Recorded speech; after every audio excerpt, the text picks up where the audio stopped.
आता मी घालून नाही घेत आहे, तसंच मिक्स करून घेते। मी पोर करून घेतलेला आहे हा काढा। आणि मी जे हार्वेस्ट केलेली हळद होती ती काढून मी घरात घेतलेली आहे धुवून, त्याचेच मी आज काढा बनवणार आहे। आणि काढा कसं बनवायचं तेही दाखवते, कारण की मी पहिल्यांदाही व्हिडिओ अपलोड केलेली होती, त्यामुळे तुम्ही तिथे जाऊन काही पाहणार नाही। आणि जर बघितले तर तिथे जाऊन पण बघा, त्याच्यामध्ये मी कसं काय ते सगळं सांगितलेलं आहे। आणि मी तसंही आता मी रोज डेली मी काढा पित असे, त्याच्यामुळे मी तुम्हाला सांगते की काढा कसं बनवायचं आणि कसं काढा उपयोगी असते ते मी आता मी काढा बनवते। कारण की सकाळी वाजले 6:30 आणि मी सकाळी गरम पाणी तरी पिते, नाहीतर काढा तरी पिते, नाहीतर ग्रीन टी काहीतरी माझं चालू असते, त्याचप्रमाणे आताही करते।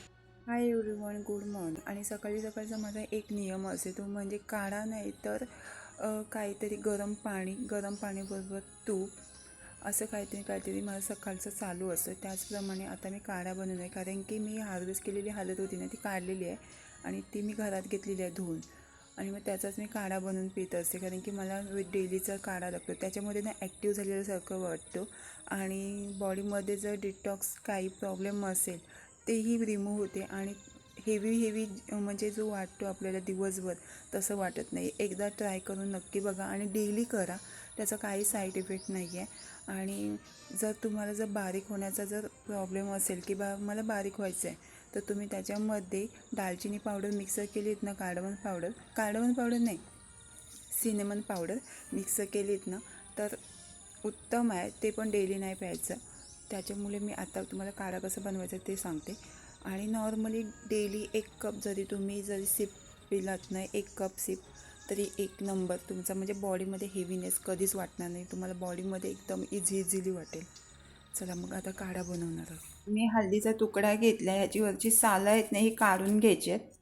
आणि तुम्हाला जर डायबिटीज असेल त्यांच्यासाठीही उपयोगी आहे। जेवढी तुमची क्वांटिटी माणसांची असेल नाही तर एका माणसापुरती हळद भरपूर झालेली आहे, एवढीच हळद घ्यायची। ह्याच्याशिवाय कमी घेतलीत ना तरी चालेल, फक्त ह्याच्यावरची सालं आहेत नाही मी काढून घेते, नाही काढलीत ना स्वच्छ धुवून घेतलीत ना हळद तरी चालेल।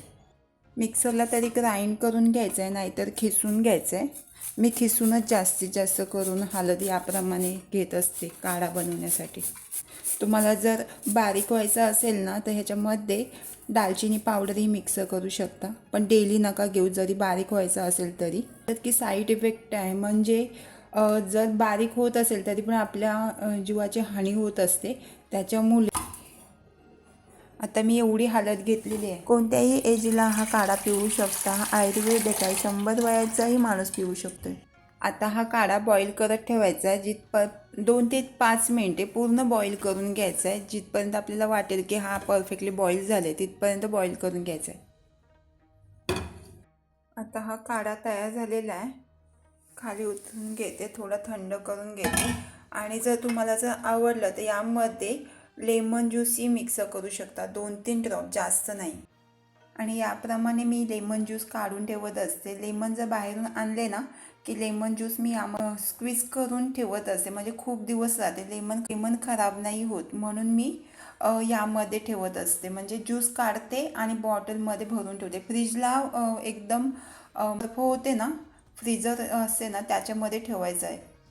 हा लेमन ज्यूस आहे, हा लेमन ज्यूस मी यामध्ये का भरून ठेवला आहे, कारण की लेमन असतात ना आपण बाहेरून आणले की ते खराब होण्याची पण शक्यता असते, त्याच्यामुळे मी लेमन स्क्वीज करते, पिळते आणि ह्याच्यामधला जो ज्यूस असेल तो ज्यूस मी बॉटलमध्ये भरते, म्हणजे खूप दिवस राहते।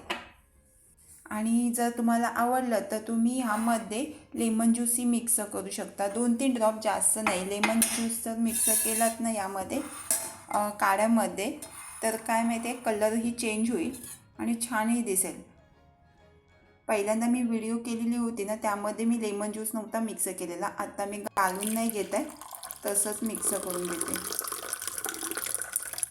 तसंच मी पोर करून घेतलेला आहे हा घालून नाही घेतलेला। आता यामध्ये 2-3 ड्रॉप मी लेमनचे मिक्स करून घेते, जास्त नाही, थोडाच।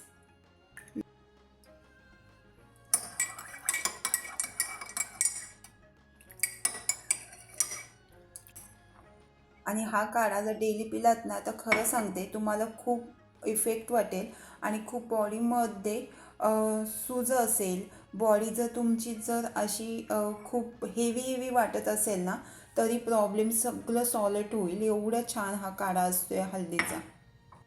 आणि हळदीचा काढा तुम्ही बनवलात ना, तर मला कमेंट्स करून सांगायला विसरू नका हळदीचा काढा बनवला की नाही ते. आणि हळदीचा काढा मी हमेशा सांगेन की हळदीचा काढा डेली घ्या.